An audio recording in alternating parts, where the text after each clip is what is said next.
thank you for taking time to do this today. This is very exciting for us because, of course, here at the office at ABS, we kind of know of your success because you've emailed us and told us a few things.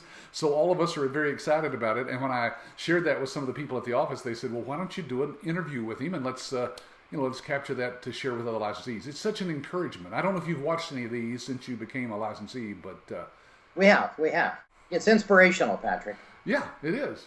So let's start, first of all, when you first started looking at ABS, what were you doing at the time, Bob? Well, my wife and I had just married. She'd moved from Scotland, and I don't want to just sit around now that I'm here in the United States, so I said, start a company.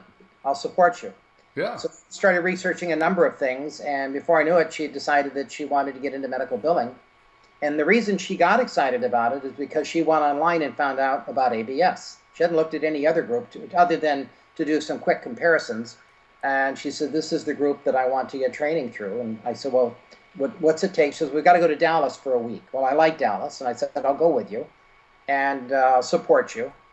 And after a week of training, I said, "Boy, this is a way for me to get off the road." And so we started the company in December of 2007.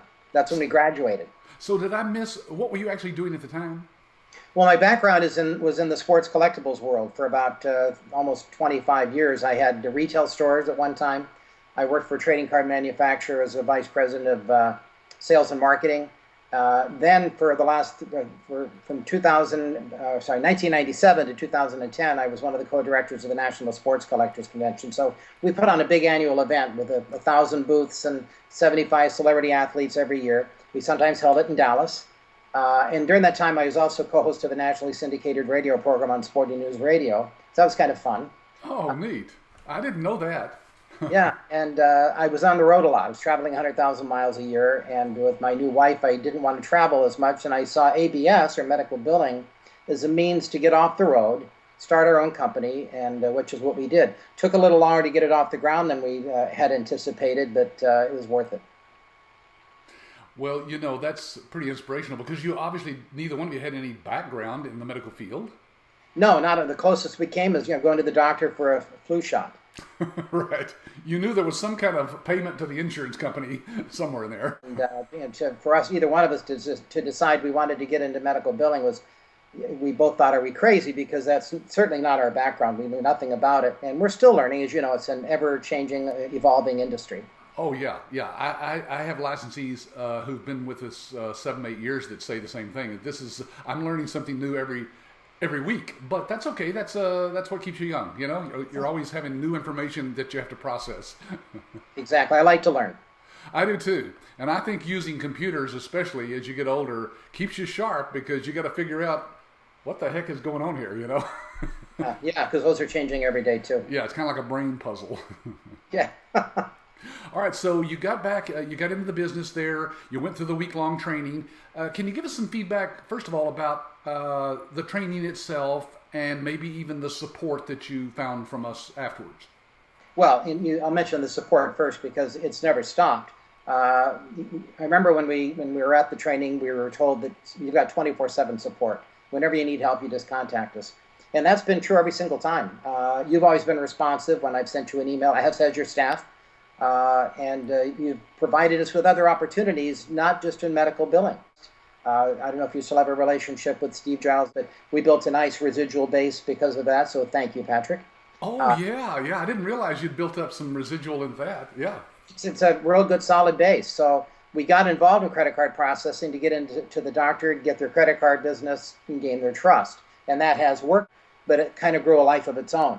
And so now we represent manufacturers, distributors, restaurant owners, doctors, dentists, orthodontists, and so forth and so on. So you've helped us, ABS has helped us build a whole new business. That's like what we call mailbox money, right? You just go out and get it out of your mailbox. Exactly. It's exciting when it just shows up in your checking account every month when you expect it to. Yeah.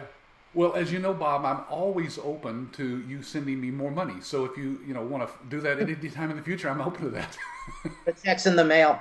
I've heard that before. And, let's talk about marketing. What did you do at first to try to find doctors? Well, we did the typical going into doctors' offices, dropping off a brochure, Usually it was our company brochure. We had a nice three trifold brochure built made for our company. Get their business cards, follow up. We put on some free educational seminars. We had assisted living places host them for us. They provide the refreshment because they want exposure for their facility. Sure. But what really worked was networking.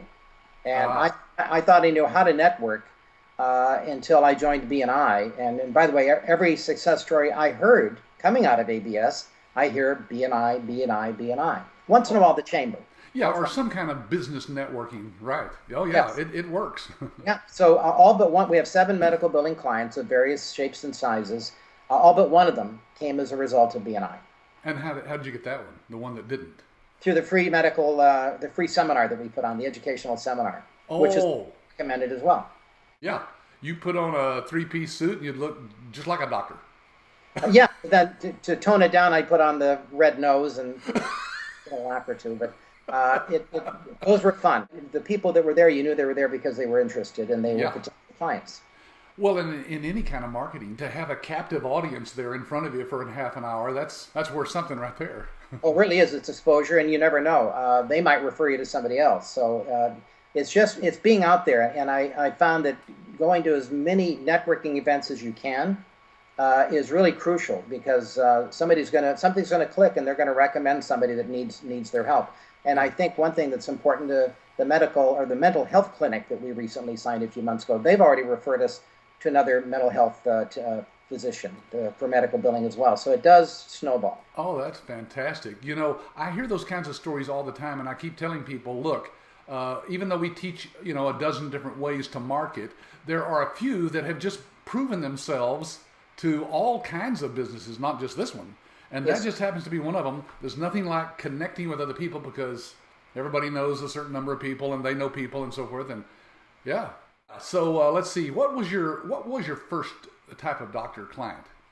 Well, through BNI, one of the new members had a relationship with a massage therapist. I don't know too many wealthy single massage therapists, but this particular one hated doing her billing. And we had not done any billing at this point, and so we thought this would be a great practice for us to at least get our foot in the water. And this was probably about a year after we'd gone through training. So we made a presentation. She gave us the business. She's still our client, and we've done a number of different things with her. It was probably the least difficult client to secure. But again, somebody recommended us to her because she liked the person and trusted the person that recommended us. So that made all the difference in the world. Oh yeah, it's a warm introduction. Before we got a group of chiropractors who had not been paid by Medicare in 3 years. And so we helped solve that problem for them. And to this day, we're still doing all their Medicare billing. But it was, again, a nice practice because Medicare is one of the more difficult insurance companies, if you will, to get paid. So that was good practice for us. And again, they're still our clients today. Wow, that's incredible. So you solved a big cash flow blockage there for that practice, sounds like. Yeah, in fact, it was supposed to be a temporary gig, and we're going to do it for them for 6 months, recover all their past due, go back as far as we couldn't get them paid, and then teach the in-house biller how to do Medicare. So we did, and 2 weeks later she called us back and said, "Will you just keep doing Medicare, please?" So it paid off for us. And that's why they outsource it. They don't want to mess with dealing with insurance companies and government agencies. Exactly. Yeah. And I that for those of us that have smaller clients, I think that's usually the reason they go with us is because they don't want to mess with the hassle, the red tape. They want some extra time for their family or their practice. Yeah, that's right. All right. So the first one was the massage therapist. The second one was the group of chiropractors. And then the third was an acupuncturist that was a member of he had just joined our BNI practice, and we've been doing his billing ever since. It's been fun to watch him grow from nothing into a nice medium-sized acupuncture practice. So anyway, then we had, in fact, we've actually picked up 3 clients in the last 4 months. One was a very small massage therapist, and then, as I mentioned, the mental health clinic and the naturopath. And the naturopath also has, she's licensed massage therapist, a licensed psychotherapist, and a licensed acupuncturist. And so a lot of that's covered by insurance, all those things you just mentioned. Depends on the insurance company. So one of the things we're sorting out for them is benefits and eligibility. So that's a whole other thing we need to tackle. But what we're finding is a lot of these practices are a year, 2 years behind in their billing or in their postings or in a myriad of things. So we're there to not just do their billing, but to help sort things out. And obviously, the older the claim or the older the patient balance, the higher percentage we charge, because obviously it takes more work and effort to resolve those issues and hopefully get them paid. And when they get paid, we get paid. Sure. I find that a lot of licensees don't realize that what happens is you start with one, like a massage therapist, and all of a sudden you can become a massage therapist billing specialist, as they refer others to you.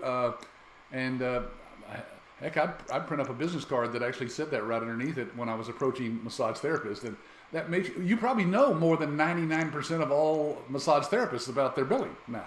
Well, yeah, and it's quite simple, as you're probably aware. I mean, I wish our first client could have been a cardiologist, but we can't have everything. But right. It's fun to grow your business, and it's fun to get some more diversity as we are now. We've moved away from just massage therapy and chiropractic into some psychotherapy, and of course we now have psychiatrists, psychologists, and counselors that we're doing their billing for. So that's interesting. Wow. So it sounds like you don't have any general practitioners then. No, oddly enough, we don't. Yeah. We're all specialists. Yeah. Well, hey, whatever brings in some revenue for you, right? Absolutely. We're not intimidated by the different coding and diagnosis codes, CPT codes that might be involved in whatever practitioner it is we're working with.